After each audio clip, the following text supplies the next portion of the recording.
Hi friends, welcome to Jennans kitchen. இன்றைக்கி எல்லாருக்கும் ரொம்ப பிடிச்சமான ஒரு குழம்பு ரெசிபி தான் பார்க்க போகிறோம். காரக்குழம்பு செய்கிறதுக்கு ரொம்பவே ஈஸி தாங்க. அது எப்படி செய்கிறதுன்னு நான் இந்த வீடியோவில் காட்டுறேன். வாங்க வீடியோக்குள்ளே போகலாம். இந்த குழம்புக்கு ஒரு 10 சின்ன வெங்காயம், அப்புறமா ஒரு 10 பல் பூண்டு, 2 சின்ன தக்காளி, 2 கத்திரிக்காய், உருளைக்கிழங்கு, இன்றைக்கி இது 2 போட்டு தான் காரக்குழம்பு வைக்க போகிறேன். ஒரு கடாயில் எண்ணெய் ஊற்றி வச்சுருக்கேன். எண்ணெய் நல்லா காஞ்சிடுச்சு. கொஞ்சமாக கடுகு, கொஞ்சமாக வெந்தயம் சேர்த்துக்கிறேன். அப்புறம் கருவேப்பிலை. கடுகு பொரிஞ்சிடுச்சு. பூண்டு சேர்த்துக்கிறேன்.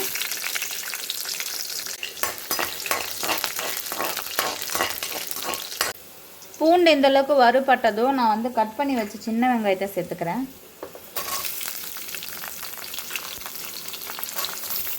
இந்த காரக்குழம்புக்கு சின்ன வெங்காயம் சேர்த்துக்கிட்டா தான் ரொம்பவே சூப்பராக இருக்கும். அதனால் முடிஞ்ச அளவுக்கு சின்ன வெங்காயம் சேர்த்துக்கோங்க. இந்த கத்திரிக்காயும் உருளைக்கிழங்கும் தண்ணியில் போட்டால் கலர் மாறாது, அதனால தான் தண்ணியில் போட்டு வச்சுருக்கேன். வெங்காயம் நல்லா இந்த அளவுக்கு வதங்கினதுக்கப்புறமா நான் கட் பண்ணி வச்ச தக்காளி சேர்த்துக்கிறேன்.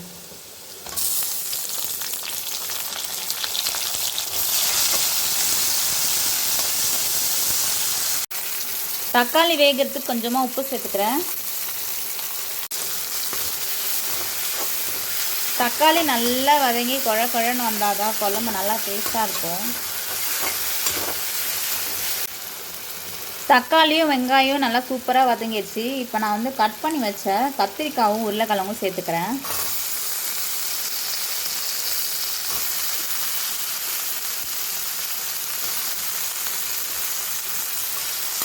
நல்லா எண்ணெயிலே வதங்கணும், அப்போ தான் நல்லாயிருக்கும் குழம்பு. காயெல்லாம் நல்லா சூப்பராக வதங்கிடுச்சு. இப்போ இது கூட நான் வீட்டில் அரைச்ச மிளகாத்தூள் சேர்த்துக்கிறேன். இந்த குழம்புக்கு டேஸ்ட் கொடுக்குறதே இந்த மிளகாத்தூள் தான். 2 ஸ்பூன் போட்டுக்கிறேன் நான்.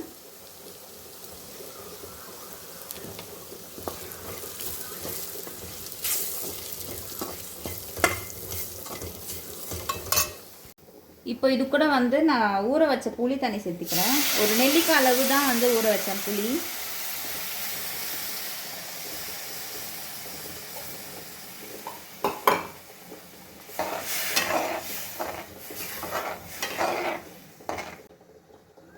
இது கூடவே குழம்புக்கு தேவையான அளவு தண்ணி ஊற்றிக்கிறேன்.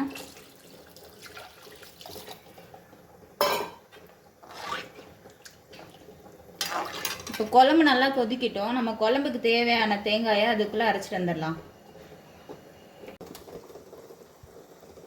குழம்பு நல்லா கொதிச்சிட்ருக்கு. இப்போ இந்த ஸ்டேஜில் நான் அரைச்சி வச்ச தேங்காவை சேர்த்துக்கிறேன்.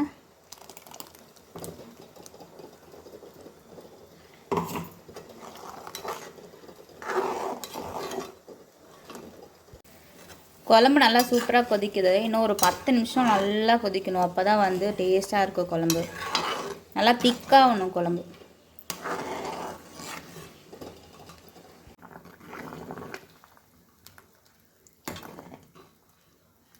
அவ்வளோதான் ஃப்ரெண்ட்ஸ், சூப்பரான கத்திரிக்காய் உருளைக்கிழங்கு போட்ட காரக்குழம்பு ரெடி ஆகிடுச்சு. இந்த காரக்குழம்பு இன்றைக்கி சாப்பிட்றத விட அடுத்த நாள் சூடு பண்ணி சாப்பிட்டா ரொம்ப டேஸ்ட்டாக இருக்கும். யாருக்கெல்லாம் அப்படி சாப்பிட்டா பிடிக்கும்ன்ட்டு எனக்கு கமெண்ட் பண்ணுங்கள். இந்த வீடியோ பிடிச்சிருந்ததுன்னா இந்த மாதிரி குக்கிங் வீடியோஸ்க்கு என்னை சப்ஸ்கிரைப் பண்ணிக்கோங்க. தேங்க்யூ ஃப்ரெண்ட்ஸ், பாய்.